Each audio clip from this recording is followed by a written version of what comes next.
Woof. Okay, so here is the World of Warships DevBlog, the NA DevBlog from Wednesday, October 25th, regarding changes to test ships in closed test 12.9. So let's see what's happening. They're saying based on testing results, they're applying changes to the Francesco Ferruccio. I probably butchered that. If I did, just remember it's the southern pronunciation, as I always say. The Michelangelo, the Picardie, the Independence, Yorktown, and Essex. So let's start with Italian Tier 7 cruiser, Francesco Ferruccio. If I remember correctly, this is the light cruiser with the 6-inch guns. I don't remember if it's got anything else special or not, but let's see what they did to it. Main battery guns reload time increased from 9.5 to 12 seconds. Holy freaking-moly. That's 2.5 seconds, folks. Wow, that's like over a 20% nerf. Okay. Exhaust smoke consumable parameters will change. Action time reduced from 40 to 22 seconds. They almost cut that in half. That's like, what, 45% nerf or something? That's huge. And I don't, on a light cruiser? Wow. I'm not going to get into the deep details of calling up Ship Tool ST, I don't think, and look up DPM levels, but I mean, that's got to be like next to no DPM for this thing. And it's a light cruiser. Light cruisers are supposed to have DPM. That's kind of the idea. It's supposed to be risky to get in position to use the DPM, but that's your reward is for playing it well and getting the position. Man, only 22 seconds in smoke. And see, look, now when you smoke, you're only going to get, if you're trying to do it to farm at all, you're only going to get 2 salvos off. I mean, that's significant. As an engineer, I have to question if this is a light cruiser and you're killing the DPM on it and not giving it any way to use the smoke whatsoever to farm. It's apparently purely for disengaging at this rate. What is the design intent of this ship then? Because it does not appear to have light cruiser design intent to me. So I don't know. We'll have to see. Don't know what happened in testing to warrant that change, because they're talking about based on testing results. I don't know. Italian cruiser Michelangelo. Now this is the crazy abomination that has the gun turrets in the middle of the ship and the secondary turrets on the ends, and it has like a gigantic amount more of secondary DPM than the oh gosh, what's the ridiculous, what is the ridiculous ship? Hold on, we're going to have to look now because I've got to remember. I think it's tier 10. Where is it? The Napoli. It's got like a lot more. When I say a lot, it's like 50% more or better. I don't know. It's a lot more DPM than Napoli. It's ridiculous. So let's see what they're doing to it. So the 90mm secondary gun reload time increased from 3.5 to 4.2. That's what points? That's exactly 20%. Okay. 152mm secondary guns reload time increased from 8 to 9 points. That's exactly 20%. Interesting. Hydroacoustic search parameters were changed. Action time reduced from 120 to 100 seconds. So they're nerfing the hydro time by 1/6, so 16-17%. Range of assured acquisition of ships reduced from 6 to 5 kilometers, and range of assured acquisition of torpedoes reduced from 4 to 3.5 kilometers. Wow. Okay, that's pretty gigantic nerfs right there. I mean, my gosh. So now, despite the nerf on the secondaries, I guarantee you it's still got a lot more secondary power than the Napoli. I don't remember how much more than the Napoli, but it was way more than 20% more. So it still got way more secondary power than Napoli. So it still should be interesting. Yeah, the hydro nerfs are fairly consistent. I really don't think the ship detection or the torp detection's going to be a huge change. The action time may hurt a little bit, but it's really the secondary change. I mean, that's a pretty significant nerf. But like I say, still, apparently it must have been a secondary absolute beast in smoke in testing is all I can imagine. So let's see next. French battleship Picardie. Now this is the Lyon, basically moved up to tier 8. So you got all these guns.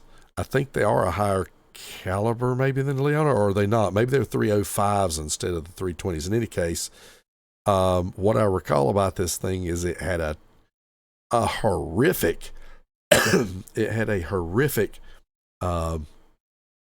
sigma value.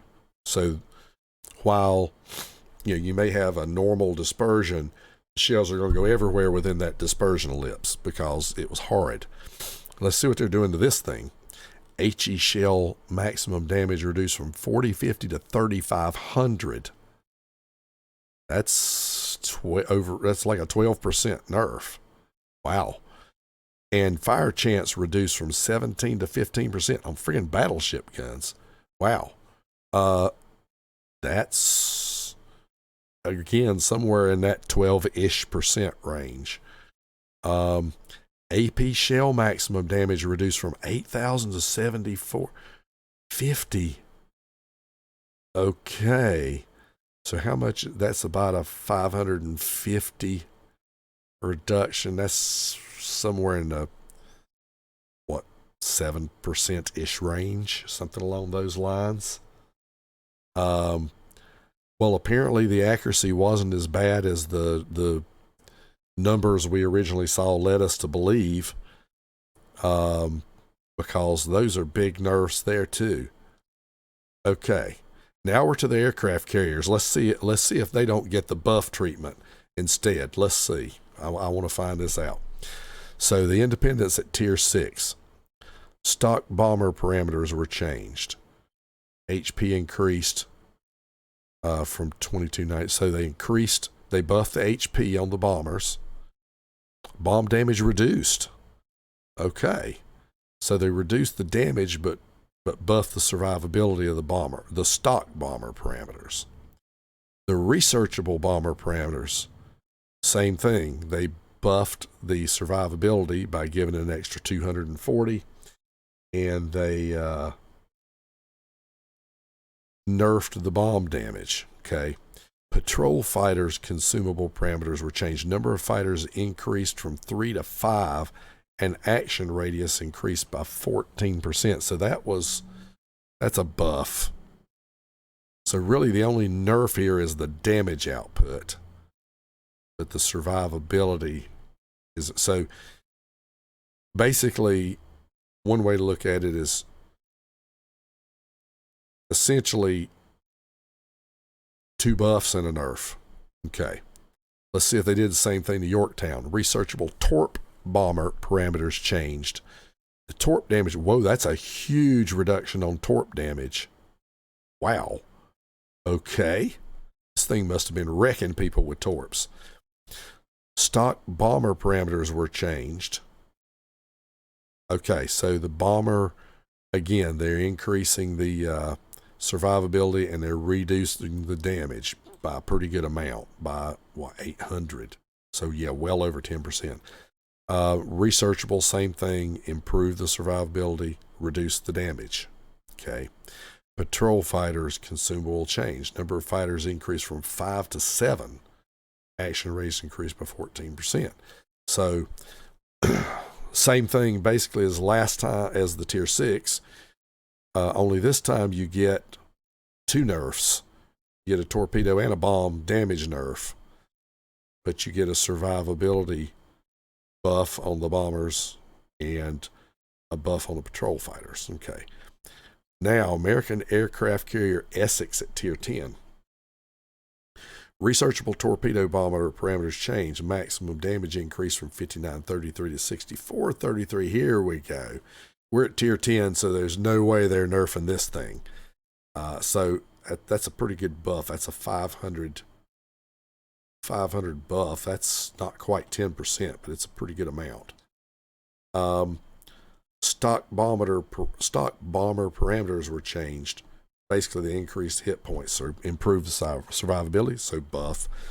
Researchable bomber buff the hit points, and patrol fighter. So all buffs on the Tier 10. That's not a shocker. That's not a shocker. They always want to focus on the Tier 10, make them more ridiculous. And hey, thanks for the follow there, Helpless Stouto. Appreciate that. So let's see here. Based on testing results, we're also making a change to the parameters of the improved Repair Party Readiness skill. I think that's the new captain skill that you get like an extra charge of consumables if you get a certain amount of damage tanked. Potential damage. So let's see what it says. Amount of potential damage required to receive +1 charge of Repair Party reduced from 3 million to 2 million. Yeah, because how often do you get 3 million tanked damage in any battleship, even a tanky one? Not that often. Not that often at all. 2 million, a little more doable. You can get that a decent amount of times, so it may make that a tad more usable. And which is what they need to do. It needs to be usable. If it's never going to trigger, if it's going to trigger 1 out of 20 times, 20 games, why are you going to use it? But if you can get it trigger 1 out of 2 games or 1 out of 3 games, maybe it's worth it. I don't know. Lastly, changes to Francesco, Ferruccio, and Independence, as well as patrol fighter changes Yorktown and Essex will be present only on the public test server for now, as they will be live with the start of update 12.10. Okay. So yeah, to go back and recap this then, the captain skill for improved repair party is getting a buff by reducing the amount of tank damage you've got to have to pop the thing off. The Tier 10 Essex is getting all buffs: patrol fighter buff, bomber survivability buff, torpedo damage buff. The Yorktown at Tier 8 is getting a torpedo and bomb damage nerf, but it's getting a bomber survivability, in other words, hit point buff, and it's getting a patrol fighter buff. And then similarly on the Independence, they're not messing with torpedoes or anything, but you're getting a nerf to the bomb damage, but a buff to the bomber hit points and a buff to the patrol fighters. And then outside of that, it is Nerf Bat City. Picardie is being smacked pretty hard with the Nerf Bat. Michelangelo is getting whacked really well with the Nerf Bat, reducing that secondary output. I think it'll still be in general okay even after this. I think if you're trying to play it as that secondary ship, I think it'll still do that fairly well, just not as well as it does right now before the changes. And then lastly, I can't figure out what they're doing with this Italian Tier 7 light cruiser. I don't know why they would just absolutely, just crush the main battery reload time on a light cruiser. I'm assuming this thing has SAP, so I'm guessing they're not wanting to go crazy with the DPM. So I don't know. And then just the smoke action time is next to nothing now. So yeah, I don't understand these. That's some huge nerfs. I think that's the biggest loser of all of them right there. I think Michelangelo and Picardie can survive their nerfs. And we know the carriers will survive, but I don't know what's going to even make this Tier 7 Battalion Light Cruiser playable unless there's a gimmick that I don't know about. So, all right, that's it. That is our comments. Off the cuff, first time I've read this regarding the changes to test ships. This is the dev blog from this Wednesday, October 25th. So I hope you enjoyed it. And let's get on to playing some World of Warships now. Thank you so much for watching the video. Don't forget to like and subscribe. And if you want to see notifications of future videos, just ring the bell. Until next time, Tater Dawg says, woof.